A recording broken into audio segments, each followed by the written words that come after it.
Boxing வேர்ல்டில் major breaking news Jack Paul versus Antony Joshua fight தான். இவ்வளோ நாள் எல்லாரும் ஜேக் பால் மேலே வச்ச கிரிட்டிசிசமே என்னன்னா, எப்போ நீங்கள் வந்து ஒரு ரியல் பாக்ஸர் கூட சண்டை போட போகிறீங்க, எப்போ உங்கள் சைஸ் ஒரு ஆளை அடிக்க போகிறீங்க, எப்போ உங்கள் வயசு ஆளை சண்டை போட போகிறீங்க அப்படி தான் கேட்டு இருந்தாங்க. அதுக்கு எல்லாத்துக்கும் பதில் சொல்கிற மாதிரி இந்த ஃபைட்டை ஃபிக்ஸ் பண்ணியிருக்காங்க. இந்த ஃபைட் எப்போ நடக்குது, எதனால் இந்த ஃபைட் வந்து இவ்வளோ ஒரு ஹைப் இருக்குது அப்படின்ற மாதிரி இந்த வீடியோவில் பார்ப்போம். எல்லாருக்குமே தெரியும் ஜேக் பால் வந்து இந்த பாக்ஸிங் வேர்ல்டில் ஒரு புரட்சியே பண்ணிகிட்டு இருக்காரு. அவர் பாக்ஸிங் ஸ்டார்ட் பண்ணும்போது ஒரு 5 வருஷத்துக்கு முன்னாடி என்ன சொன்னார்னா, ஒரு நார்மல் யூடியூபர் பாக்ஸிங்கில் வேர்ல்டு சாம்பியன்ஷிப் வின் பண்ணால் எப்படி இருக்கும், அதை வந்து நான் மக்களுக்கு ப்ரூவ் பண்ண போகிறேன். அடுத்த ஜெனரேஷன் யங்ஸ்டர்ஸ்க்குலாம் நீங்கள் ஒரு விஷயத்தில் ஃபோக்கஸ்டாக இருந்தால் எது வேணால் லைஃப்பில் பண்ண முடியும், நான் ஒரு எக்ஸாம்பிளாக செட் பண்ண போகிறேன் அப்படின்ற மாதிரி பண்ணார். அதை நோக்கி போயிட்டு இருக்காரு அப்படின்னு தான் சொல்லணும். நம்ம எல்லாருக்குமே தெரியும் ரீசெண்டாக வந்து ஜேக் பால் வர்சஸ் ஜுவான்டே டேவிஸ் வந்து நடக்கிறதா இருந்தது. பட் அந்த ஃபைட் வந்து கேன்சல் ஆயிடுச்சு. அதுக்கு முக்கியமான ரீசன் என்ன சொல்கிறாங்கன்னா, ஜுவான்டே டேவிஸ் வந்து முன்னாடி வந்து நிறைய கிரிமினல் கேசஸ்லாம் இருந்தது. அது மட்டும் இல்லாமல் இப்போயும் அவர் மேலே ஒரு கிரிமினல் கேஸ் வந்துச்சு. அவங்க எக்ஸ் ஒய்ஃபை வந்து தாக்குனதாக சொல்லி ஒரு கேஸ் நடக்குது. அது மட்டும் இல்லாமல் நெட்ஃப்ளிக்ஸும் வந்து அவர் மேலே இன்ட்ரெஸ்ட் இல்லாமல் இருக்காங்க. அவர் ப்ரொமோஷன்ஸ்க்கெலாம் சரியாக வரமாட்டுறாரு. அவர் கூட ஒர்க் பண்ண கம்ஃபர்டபுளாக இல்லை அப்படின்ற மாதிரி நிறைய ரீசன்ஸ்னால அந்த ஃபைட் கேன்சல் ஆகிடுச்சு.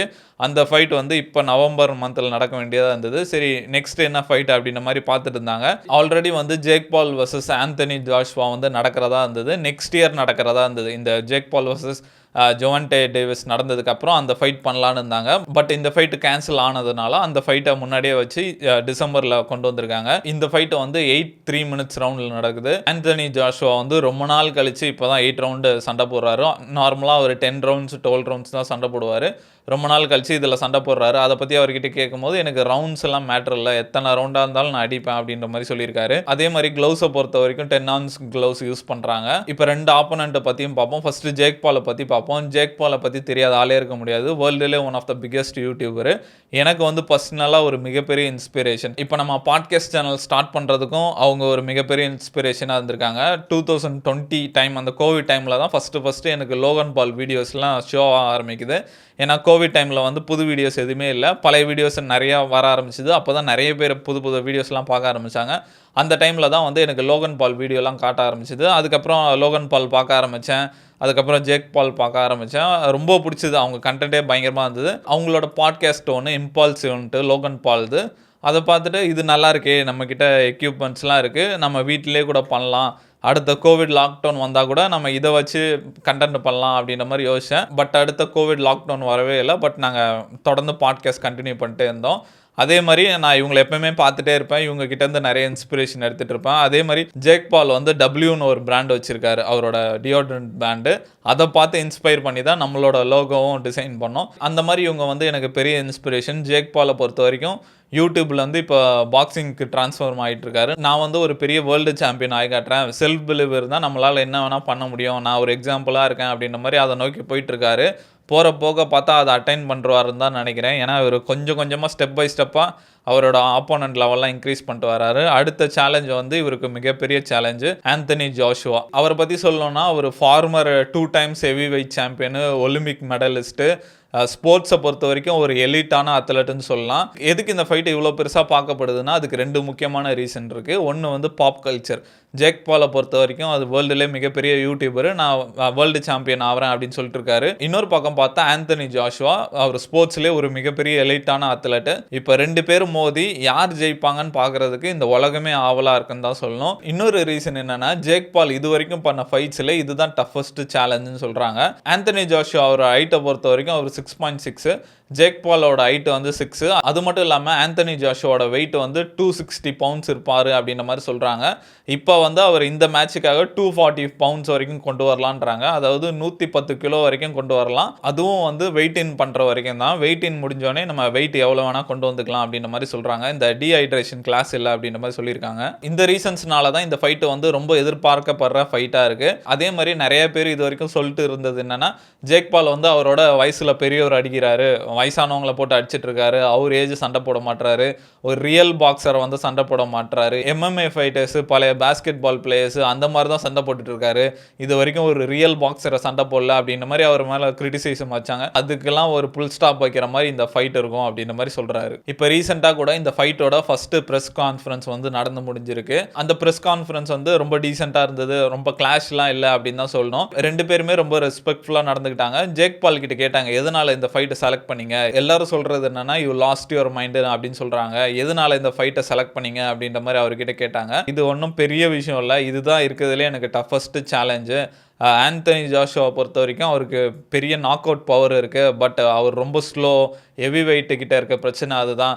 பட் நான் அப்படி கிடையாது, என்கிட்ட ஸ்பீடு இருக்குது, என்கிட்ட நிறைய ட்ரிக்ஸ்லாம் இருக்குது, கண்டிப்பாக நான் இவரை தோக்கடிப்பேன். அதுக்கப்புறம் இவ்வளோ நாள் இப்போ சொன்ன கிரிட்டிசிசம்லாம் என்ன பண்ணுறாங்கன்னு நான் பார்க்குறேன் அப்படின்ற மாதிரி சொல்கிறாரு. அதே மாதிரி ஆந்தனி ஜாஷுவா கிட்ட கேட்டாங்க, உங்கள் மேலே வைக்கிற நெகட்டிவ் கமெண்ட்ஸை பற்றிலாம் என்ன நினைக்கிறீங்க?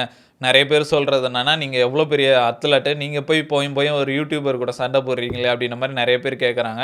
அதை பற்றி என்ன நினைக்கிறீங்க அப்படின்ற மாதிரி கேட்டாங்க. அவர் வந்து அதுக்கு என்ன சொல்கிறாருன்னா, ஜேக் பாலை வந்து நான் ரெஸ்பெக்ட் பண்ணுறேன். ஜேக் பால் வந்து ஒரு நல்ல மனுஷன், நல்ல டீம் இருக்குது, நல்ல ஹை லெவல் ட்ரெயினர்ஸ்லாம் இருக்காங்க. கண்டிப்பாக இது எனக்கு ஒரு இம்பார்ட்டன்ட் ஃபைட்டாக இருக்கும். நான் ஒரு பிரேக் எடுத்துகிட்டு வரேன். இது ஒரு மேசிவ் ஃபைட்டாக இருக்கும். கண்டிப்பாக இது எனக்கு லாபம் தான் அப்படின்ற மாதிரி அவர் சொல்லியிருக்காரு. என்னை பொறுத்த வரைக்கும் ஜேக் பால் வந்து கண்டிப்பாக இந்த ஃபைட்டை வந்து கண்டிப்பாக பிளான் பண்ணியிருப்பாருன்னு தான் நினைக்கிறேன். ஏன்னா இன்றைக்கி பாக்ஸிங் வேர்ல்டில் ஜேக் பால் தான் மணி ஃபைட்டு. அவர் கூட சண்டை போடுறதுக்கு அவ்வளோ அத்லட்ஸ் வந்து ரெடியாக இருக்காங்க. ஜேக் பால் தான் செலக்ட் பண்ணுற இடத்துல இருக்கார். இப்போ ஜேக் பால் வந்து ஆந்தனி ஜாஷுவா செலக்ட் பண்ணுறாருன்னா கண்டிப்பாக பிளான் பண்ணி தான் பண்ணியிருப்பாங்க. அவர் அடிக்க முடியும்ன்ற நம்பிக்கை இருக்கிறதுனால தான் பண்ணியிருப்பாங்கன்னு நினைக்கிறேன். ஜேக் பாலை பொறுத்த வரைக்கும் அவரோட பீக்கை நோக்கி போயிட்டு இருக்காரு. தொடர்ந்து அவர் ட்ரைனிங்கில் இருக்காரு. ஏஜேவை பொறுத்த வரைக்கும் அவர் கடைசி 2 வருஷத்தில் 2 ஃபைட் தான் பண்ணியிருக்காரு. அதுவும் இல்லாமல் அவர் எல்போ இன்ஜுரி அந்த மாதிரி இன்ஜுரிஸும் இருக்குது. இன்ஜுரிஸ்லேருந்து ரெக்கவர் ஆகி இப்போ தான் வந்திருக்காரு. ஒரு 8 மாதம் ஆச்சு அவர் இன்ஜுரிஸ்லேருந்து ரெக்கவர் ஆகி. அதுக்கு அடுத்து பண்ணுற ஃபஸ்ட்டு ஃபைட்டு இது தான். அதே மாதிரி என் மேலே நிறைய நெகட்டிவ் கமெண்ட்ஸும் இருக்குது. அதெல்லாம் வந்து நான் ராங்குன்னு ப்ரூவ் பண்ணுறேன் அப்படின்ற மாதிரி சொல்லியிருக்காரு. அதே மாதிரி ஜேக் பாலை பற்றி சொல்லும் போது, நான் ஜேக் பாலை வந்து சீரியஸாக தான் எடுத்து பண்ணுறேன் அப்படின்ற மாதிரி சொல்கிறாரு. ஏன்னா என் மேலேயே ஒரு வாட்டி நிறைய கிரிட்டிசிசம்லாம் வச்சாங்க, வேலைக்கு ஆக மாட்டான் அப்படின்ற மாதிரி சொன்னாங்க. அடுத்த 3 வருஷத்தில் நான் வந்து ஒலிம்பிக் கோல்டு வின் பண்ணேன். அதே மாதிரி ஜேக் பாலை வந்து வேலைக்கு ஆக மாட்டார் அப்படின்ற மாதிரி சொல்லிட்டு இருக்காங்க. பட் மனுஷன் வந்து 5 வருஷமாக ட்ரைனிங் பண்ணிட்டு இருக்காரு. நான் வந்து அவரை ஒரு ஈஸி அப்போனன்ட் எல்லாம் நினைக்கல. பட் அவரை வந்து நான் நாக் அவுட் பண்ணுவேன் அப்படின்ற மாதிரி சொல்லியிருக்காரு. நிறைய செலிபிரிட்டிஸு, நிறைய அத்லட்டுமே இந்த வாட்டி வந்து ஜேக் பாலுக்கு சப்போர்ட் பண்ணுற மாதிரி இருக்குது. டைசன் ஃபியூரி வந்து சொல்லியிருக்காரு, நான் ஜேக் பால் மேலே 1 மில்லியன் வரைக்கும் பெட் பண்ண ரெடியாக இருக்கேன். கண்டிப்பாக ஜேக் பால் வந்து நாக் அவுட் பண்ணுவார் அப்படின்ற மாதிரி சொல்லியிருக்காரு.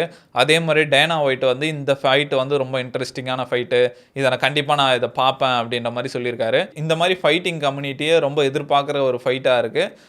இந்த டிசம்பர் மந்த்தை பொறுத்த வரைக்குமே 2 முக்கியமான ஃபைட் இருக்குது. ஒன்று December 19 Jake Paul versus Anthony Joshua. அடுத்த முக்கியமான ஃபைட்டு வந்து December 20 Andrew Tate versus Chase DeMoor. 2மே முக்கியமான ஃபைட்ஸு, எல்லாருமே எதிர்பார்க்குறாங்க. ரொம்ப நாள் கழிச்சு ஆண்ட்ரூ டேட் வந்து ரிங்குக்கு வராரு. அது நம்ம பார்க்கணும் எப்படி அவர் சண்டை போடுறாரு அப்படின்ற மாதிரி. அதே மாதிரி ஜேக் பாலோட டஃபஸ்ட் ஃபைட் இதுதான். இதை அவர் வின் பண்ணிட்டாருன்னா அடுத்து ஜேக் பால் வந்து வேர்ல்டு சாம்பியன்ஷிப்புக்கு ஒரு தகுதியான ஆள் அப்படின்ற மாதிரி எல்லாரும் சொல்ல ஆரம்பிச்சிருவாங்க. 2மே ரொம்ப இன்ட்ரெஸ்டிங்கான ஃபைட்டு. வெயிட் பண்ணி பார்ப்போம் யார் ஜெயிக்கிறாங்கன்ட்டு. முக்கியமாக ஜேக் பாலோட ஃபைட்டு, அவர் சொல்கிற மாதிரி அவர் வேர்ல்டு சாம்பியன்ஷிப்புக்கு தகுதியான ஆளா இல்லை சும்மா வாய் பேச்சு தானான்ட்டு நம்ம வெயிட் பண்ணி பார்ப்போம். நீங்கள் இந்த Jake Paul versus Anthony Joshua ஃபைட்டை பற்றி என்ன நினைக்கிறீங்க? யார் ஜெயிப்பாங்கன்னு நினைக்கிறீங்கன்றத கமெண்ட்டில் சொல்லுங்கள்.